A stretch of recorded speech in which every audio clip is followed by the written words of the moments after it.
جو یوم سب ایام میں سب سے عظیم ہے، جمعہ کریم ہے، جمعہ کریم ہے، جمعہ کریم ہے، جمعہ۔ السلام علیکم ورحمۃ اللہ وبرکاتہ۔ الحمدللہ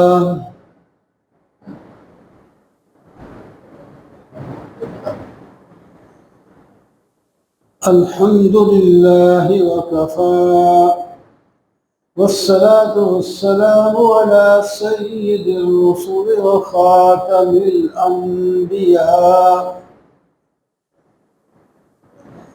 اما بعد فأعوذ باللہ من الشیطان الرجیم، بسم اللہ الرحمن الرحیم۔ یا بنی اقم الصلاة وأمر بالمعروف وانہ عن المنکر واصبر على ما أصابك إن ذلك من عزم الأمور۔ صدق الله مولانا العظيم۔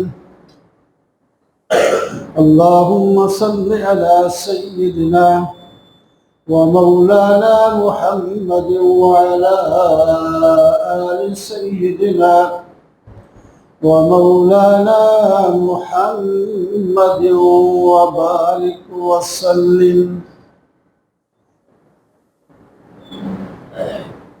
محترم معزز سامعین، بزرگوں، دوستوں اور عزیزوں،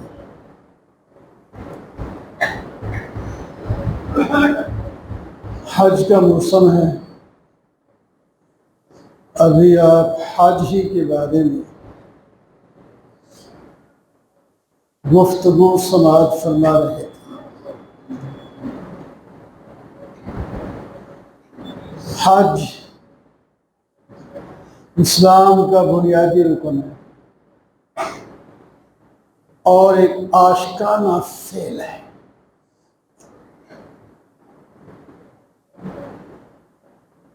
اس میں آپ حج کے افعال کو دیکھیں تو ایسے معلوم ہوتا ہے ایک عاشق بے شد ہے، وہ اپنے محبوب کی تلاش میں مارا مارا پھر رہا ہے۔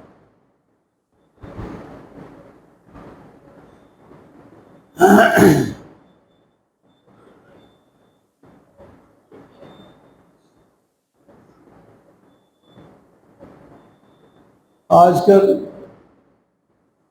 حجاج کرام کے قافلے رواں دواں ہیں۔ ایک قافلہ ہماری مسجد میں بھی موجود ہے، حج کوئی جا رہا ہے ساتھ تبلیغ کے ساتھ، چند دن ادھر، اس کے بعد غالباً 24 تاریخ کو ان کی فلائٹ۔ تو اب اس سے تیاری میں مختلف علاقوں میں پھر رہے ہیں۔ اسی طرح ہر طرف سے پورے دنیا کے پورے علاقوں میں سے لوگ آ رہے ہیں اور اپنے فاخرانہ کپڑے اتار دیتے ہیں، کفن کی مانند لباس پہن لیتے ہیں۔ کفن کے بھی زیادہ کپڑے ہوتے ہیں، کم از کم 3 تو مرد کے لیے ہوتے ہیں، 5 عورت کے بھی ہوتے ہیں، لیکن حاجی صاحب صرف 2 کپڑوں میں اکتفا کرتا ہے، ایک نیچے تہمت باندھے، ایک اوپر سے اوڑھ لے۔ موت آ جائے تو بس وہی 2 چادریں کفن بن جاتی، اور بہت سے حضرات انہیں چادروں کو محفوظ رکھتے ہیں اور گھر والوں کو وصیت کرتے ہیں کہ اس میں ہم نے حج کیا تھا، جب موت آئے تو انہی کپڑوں میں ہمیں کفن بھی دے دینا۔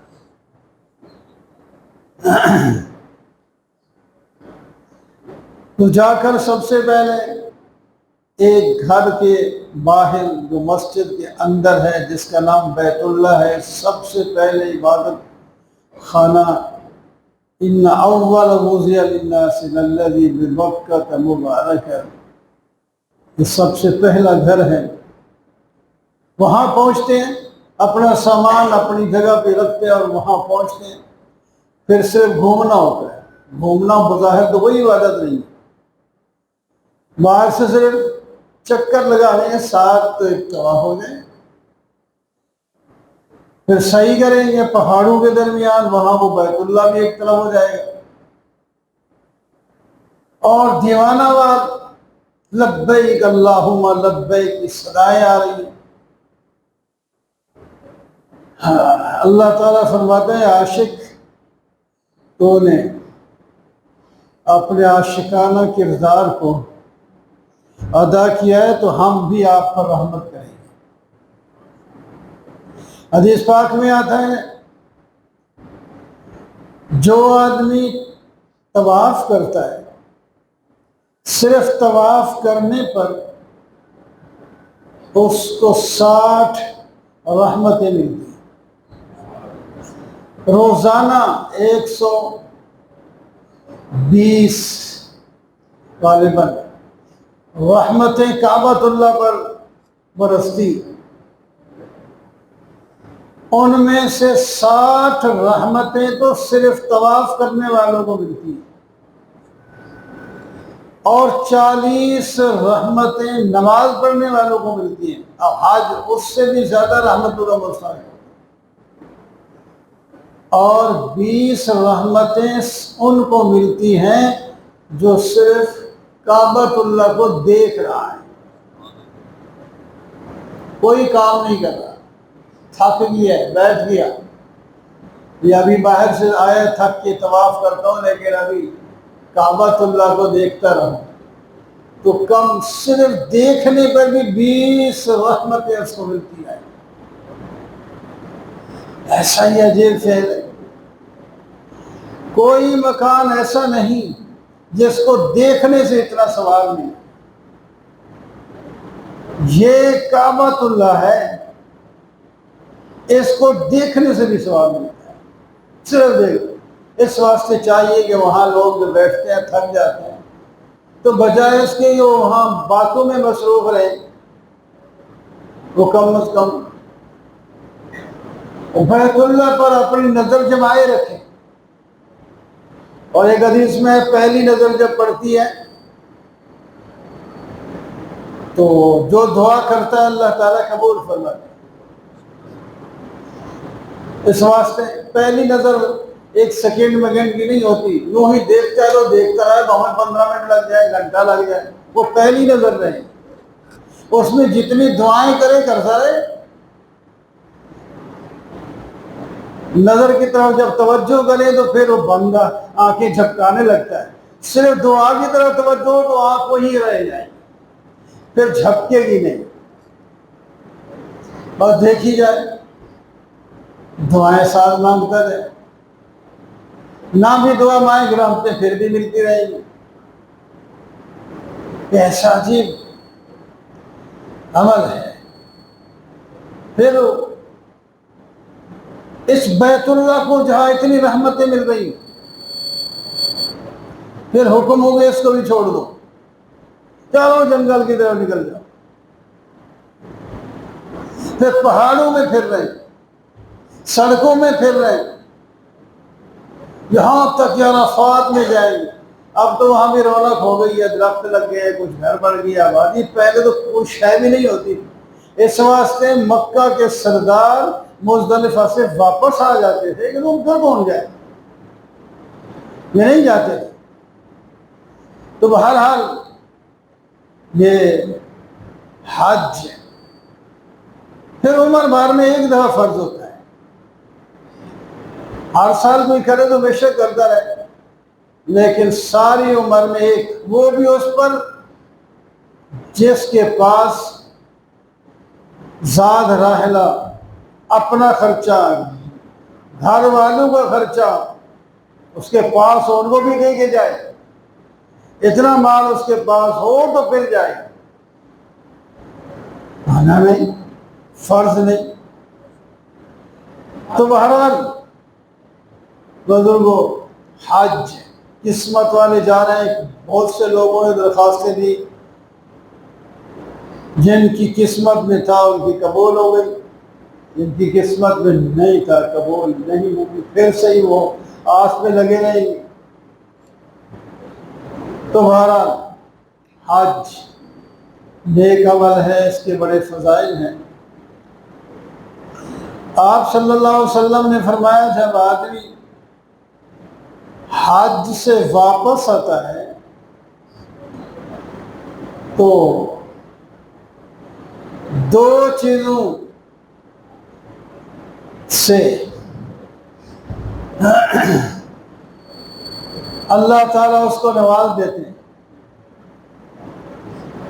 ایک تو اس کا فقر ختم ہو جاتا ہے، دوسرے اس کے گناہ مٹ جاتے ہیں۔ اور کیا چاہیے؟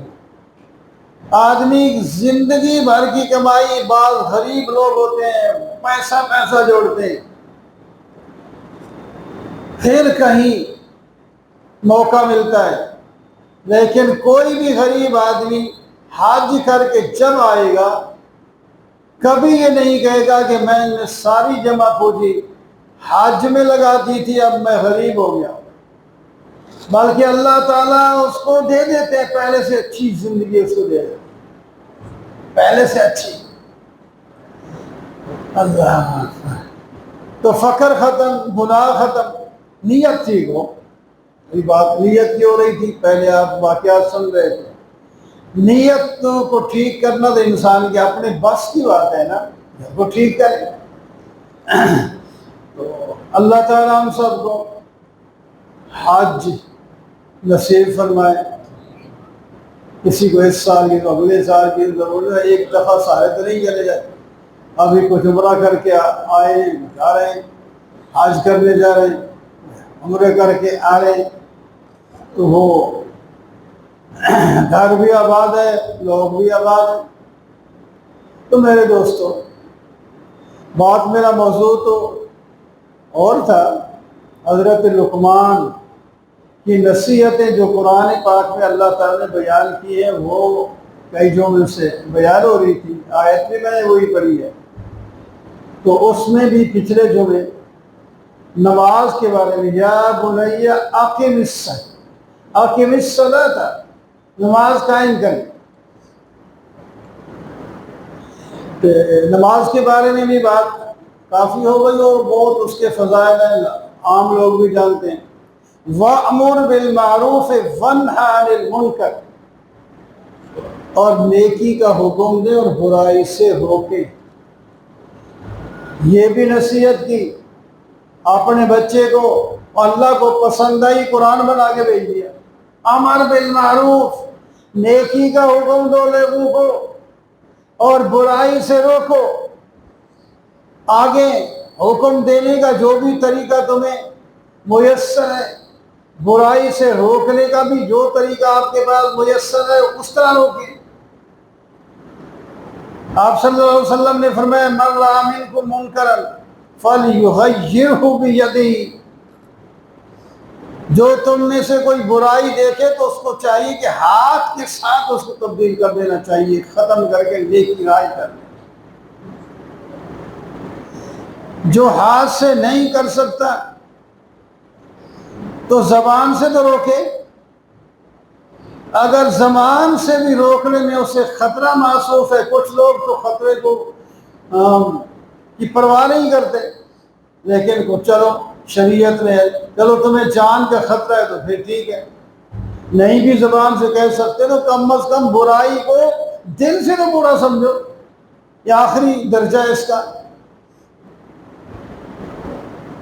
ہم کھلروان میں پڑھتے تھے، سرگودا کے اندر ایک قصبہ ہے، تھانہ ہے، ہمارے وہاں کے استاد تھے مولانا فضل الہی رحمہ اللہ، فادر دیوبند تھے۔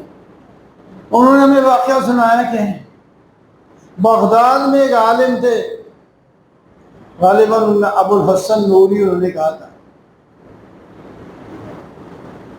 وہ علماء کا یہ انداز ہے کہ عصر کے وقت تھوڑا سا باہر چکر لگاتے ہیں، پھر تو تاکہ پھر مغرب میں آگے پھر اپنے کاموں شروع کر دیں، پہلے ہی کام کرتے ہیں، تو عصر کے وقت وہ سیر کرتے ہیں۔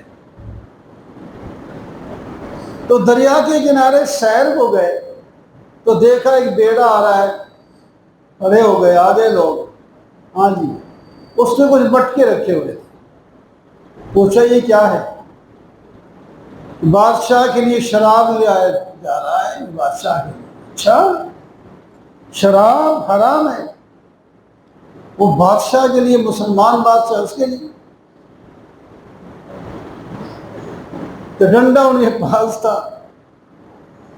وہ اس بیڑے کے اندر داخل ہو گئے، مٹی کے مٹکے تھے، وہ مٹی کے، اس میں شراب تھا، ایک کو مار توڑ دیا، دوسرے کو، تیسرے کو، 9 توڑ دیے۔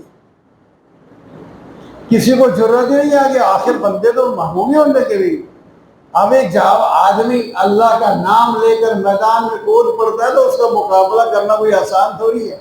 کسی کو ضرورت نہیں، عالم تھے، باروب بھی تھے، ڈنڈا چلائی جا رہے ہیں، پتہ بھی ہے بادشاہ کے لیے۔ جب 9 توڑ دیے تو واپس آ گئے، ایک چھوڑ دیا۔ اب جب بادشاہ کو اطلاع ہوئی فلاں مولوی صاحب نے آپ کے مٹکے توڑ دیے جو آپ نے شراب منگوایا تھا، اچھا گرفتار کر لو، اسے پکڑ کے لے آؤ۔ اچھا جی، گرفتار ہو گئے، آ گئے، ہاں جی، یہ کیوں توڑے؟ اللہ کے حکم سے توڑے۔ اللہ نے فرمایا اگر تمہارے پاس ہاتھ میں طاقت ہو تو برائی کو ہاتھ سے ہی روک دو۔